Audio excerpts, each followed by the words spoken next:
Hola, hola, hola, bienvenidos a Ministerio Nuestro Héroe es Jesús. Hoy es 31 de marzo del 2025 y hasta aquí nos ha traído el Señor una vez más para continuar bendiciéndonos a nosotros y a ustedes también que van hasta el próximo a escuchar este mensaje.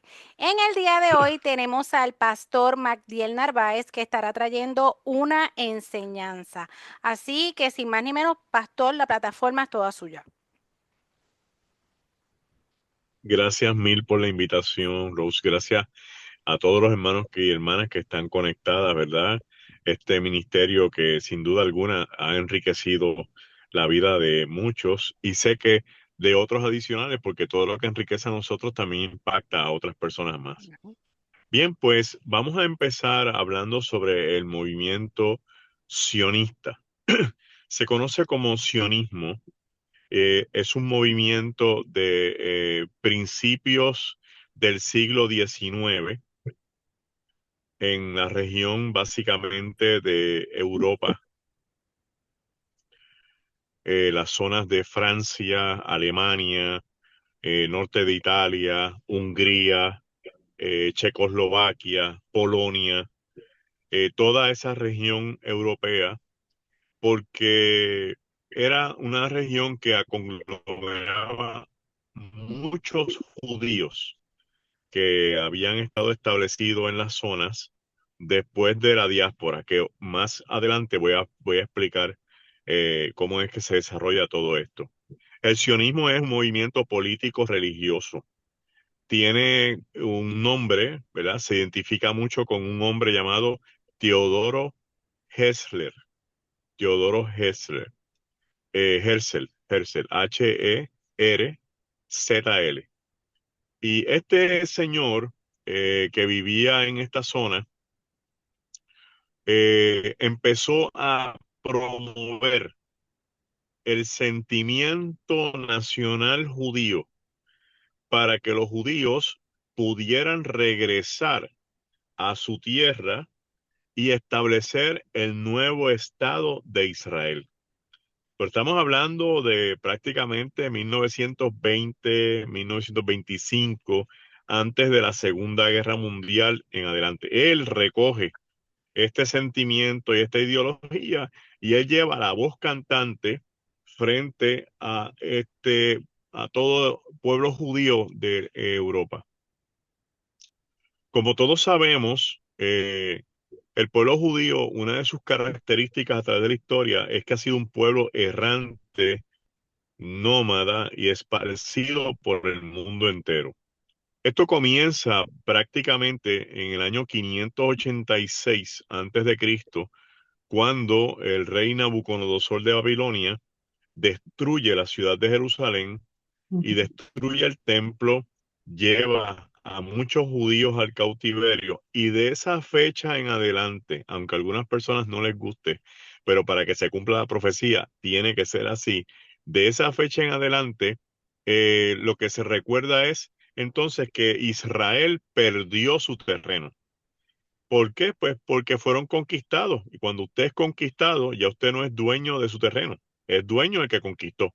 Así que fueron conquistados por Babilonia, después fueron reemplazados los babilonios por los persas, después de los persas vinieron los griegos con la conquista de Alejandro Magno, después de los griegos vinieron los romanos, después de los romanos vinieron los bizantinos con Constantino y otro movimiento. Pero durante el tiempo romano, en la guerra de Kadosh, que se reconoce como la Segunda Guerra Judeo-Romana, Ujú. del año 132 al año 134 después de Cristo, bajo el imperio del emperador Adriano, Adriano se molestó muchísimo con los judíos porque él quería convertir a Jerusalén en una capital y la iba a llamar Ilia Capitolina. Pero los judíos se armaron, montaron la guerra y él, en venganza a los judíos, porque esa es la palabra correcta, buscó cuál era la mejor forma de herirlos en su identidad. Y encontró que los judíos, de todos los enemigos que había tenido Israel, los menos que soportaban eran los filisteos. Y por eso cuando leemos el texto bíblico vemos que a los únicos enemigos que los israelitas llaman filisteos incircuncisos son a ellos. ¿Por qué? Porque los filisteos no son de allí. Los filisteos son de las islas de Creta y de Santorini, que hoy pertenecen a los griegos y están entre Grecia y Turquía. Y entonces él dijo, pues yo voy a hacer dos cosas. Primero, voy a sacar a los judíos de Jerusalén. Y ahí se forma la gran diáspora. Esa es la gran diáspora. Años 132 al 134. Los expulsa de Jerusalén y nombra a la región Filistia, que Filistium en latín, que significa Filistea. Eventualmente, por eso es que le llaman a la región Palestina, porque hubo una deformación, y es por ese nombre que le puso este emperador, pero no es porque la región se llamaba así, es porque lo hizo de maldad y de venganza para humillar a los judíos. Y todo esto tiene que ver con lo que voy a contarle ahora, ¿verdad? De ahí en adelante los judíos empezaron a recorrer el mundo entero y a montar comunidades donde quiera que iban.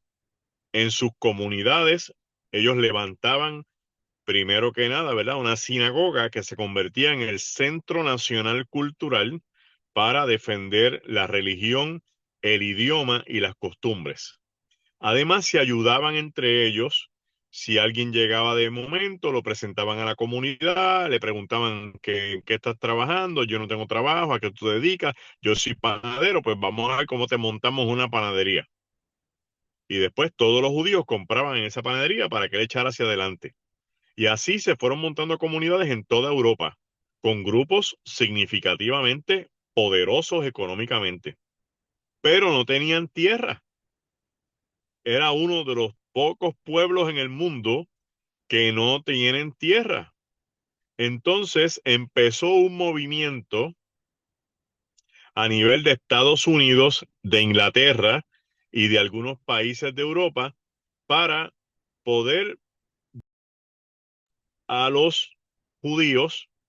Y aunque ustedes no lo crean, uno de los sitios que se identificó para proveerle un pedazo de tierra fue Etiopía.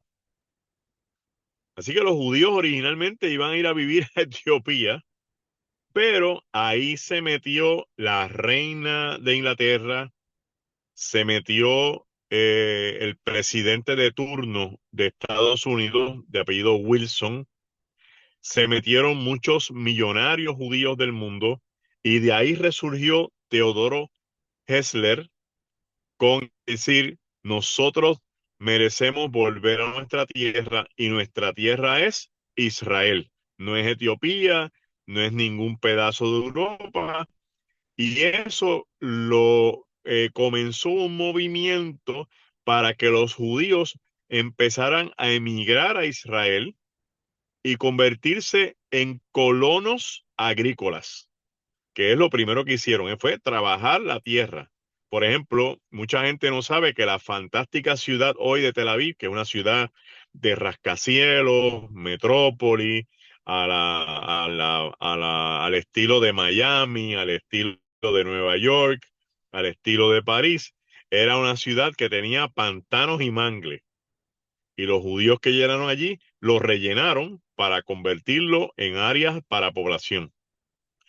Como esto ocurrió entre 1920 en adelante, donde ya Inglaterra y Francia habían dividido los terrenos del Medio Oriente, pues lo que reinaba en la región es lo que se llama el mandato británico, para evitar los conflictos entre los palestinos que vivían en la región y los colonos judíos que ahora estaban llegando con los que estaban también en la población.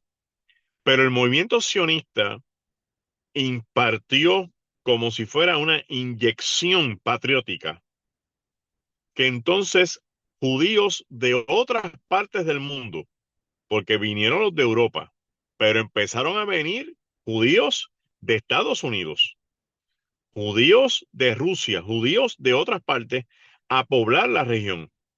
Y cuando ya eran suficientes, ocurre un fenómeno que es la Segunda Guerra Mundial, que va corriendo de 1939 al 1945.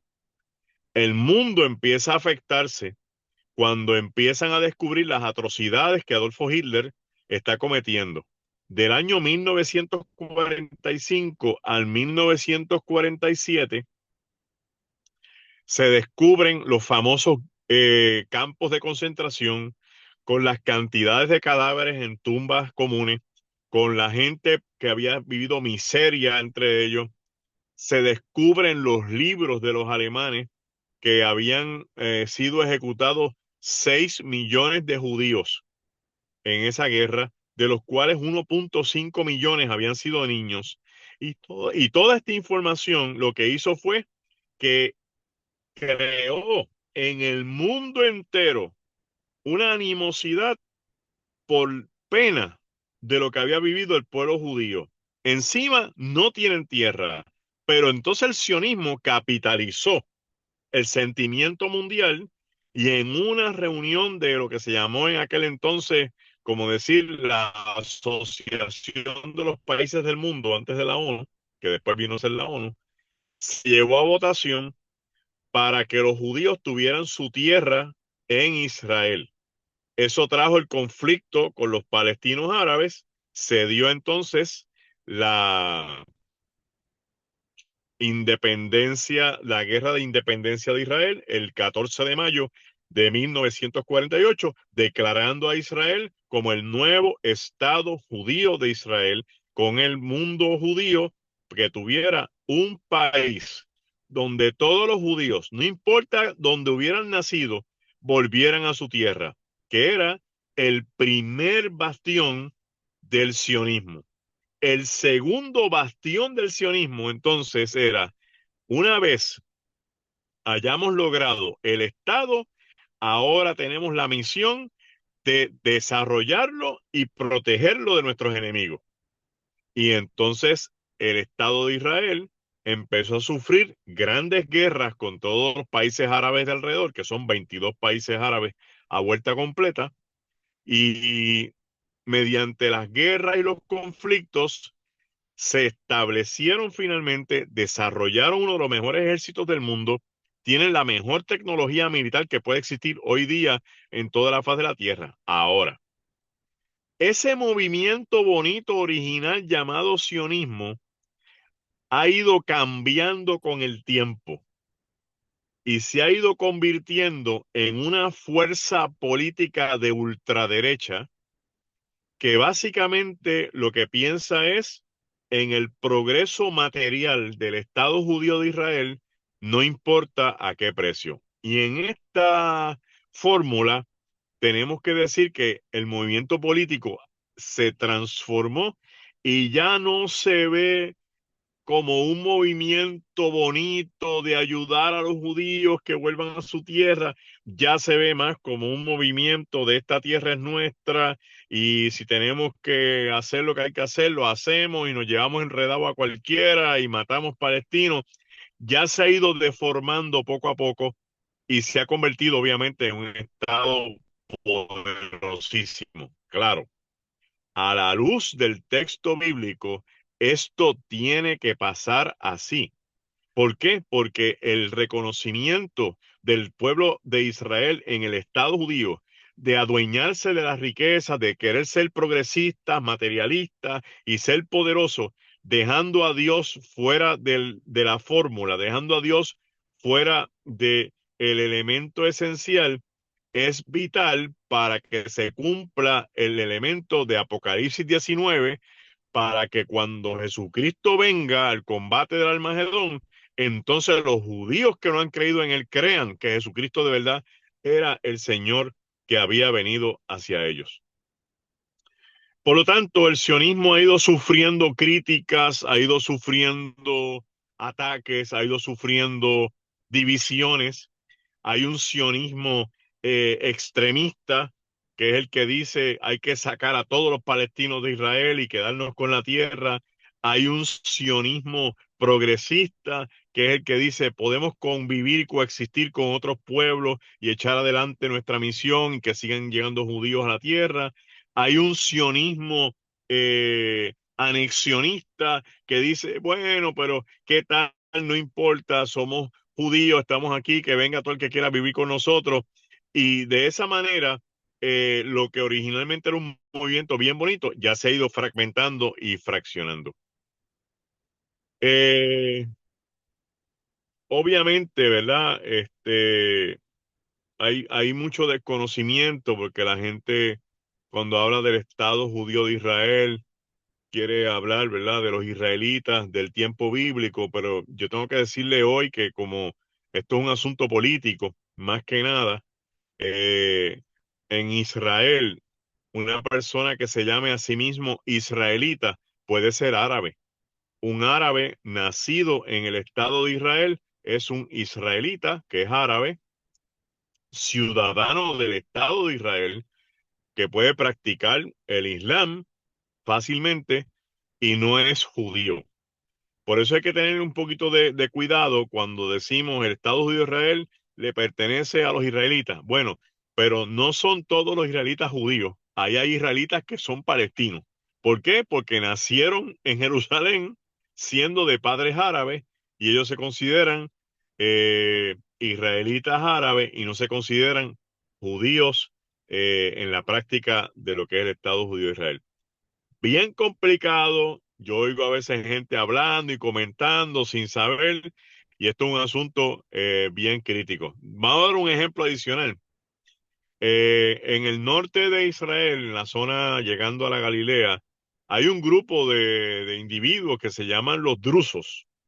Los drusos son árabes musulmanes, que tienen su propia religión y creen que el Mesías va a venir de un hombre, pero ellos están allí y ellos participan del Estado de Israel y del ejército de Israel porque su religión les impone que ellos tienen que defender el ejército del país donde viven. Entonces hay drusos en el Líbano y hay drusos en Israel. Y los dos pelean contra ellos, uno contra el otro, porque el que está en Israel defiende Israel y el que está en el Líbano defiende el Líbano. Esa es la verdad. Ahora, si usted me pregunta cuán poderoso es el movimiento sionista en el mundo actual, es uno de los movimientos más poderosos que existen económicamente. Ya no tienen que ver tanto con religión. Es aquí más asunto de dinero. El pueblo judío no tendrá la gente más rica del mundo, pero es el pueblo que tiene la mayor cantidad de millonarios en la tierra. Es el pueblo que mayor número de inventos y descubrimientos ha hecho a lo largo de los años. Es el pueblo que más premios Nobel se ha ganado en la historia de los premios Nobel de la Tierra. Es ahora mismo el pueblo que mayor alta tecnología pueda tener, mayor tecnología militar. Es el pueblo que tiene la mayor producción de agua potable, de agua salada. Ellos sacan agua del mar Mediterráneo y la desalinizan convirtiéndola en agua de un 90-96% de potabilidad. La que usan la reciclan con un 96% de potabilidad para su agricultura. Son el tercer país de mayor producción agrícola en el mundo y todo eso se debe al movimiento sionista, no hay duda alguna. Donde hay un pequeño problema en ellos es el asunto de la religión. Poca asistencia a la sinagoga, poco respaldo a lo que era el judaísmo antiguo, poca devoción a la búsqueda del Señor. Y ahora con las crisis que están viviendo, está resurgiendo otra vez la efervescencia para buscar la presencia del Señor. Y bueno, básicamente eso es lo que representa el movimiento sionista en la actualidad. Gracias a ellos, gracias al movimiento sionista, Israel tiene tierra hoy. Israel tiene su idioma de nuevo. Israel tiene su moneda. Israel tiene su identidad y tiene presencia a nivel mundial. Tenemos que seguir orando por la tierra de Israel y que este movimiento vuelva a sus raíces para que vuelva a traer los judíos a los pies del Señor. Hasta aquí mi intervención. Amén, gracias, pastor, excelente. De lo que él compartió, pues trajo recuerdos de lo que se habló un poquito del holocausto aquí, porque yo les hablé también de eso. Le hablé Ah, bien. ay, no recuerdo cuál fue de estas que terminan con ismo, ya no tengo, ya tengo tantos conceptos en mi mente que yo sé que Auschwitz. muchos entrelazaron con la fecha. Ujú. Excelente, pastor, lo entendieron, ¿verdad? Fácil, movimiento político. Y pues ya se han desvirtuado, ¿ok? Pastor, usted tiene que ir al hospital ahora, tiene que hacer sus cuestiones, ¿verdad? Sí, sí, El pastor sí. tiene, ¿es su mamá? ¿Era su mamá o su papá? No recuerdo. Mamá falleció en agosto, papá, Sí. que está delicadito Papá está también. en el hospital, así que vamos a orar Sí. también por la mamá del pastor. Muchísimas gracias, pastor. Ujú. Sabemos que pues Un fue en un abrazo momento flash, y, pero ujú. cuenten conmigo otra vez, por favor, Sí, nos vamos a para ver, estar más seguro tiempo. que sí, le aseguro Está que sí. bien, Muchísimas gracias. gracias. Dios le bendiga. Vamos a dejar aquí la Así grabación, me da entonces paz nos en el vamos para corazón. foro abierto. Amén, Dios le bendiga, pastor. amén. Dios le Cuídense bendiga. mucho.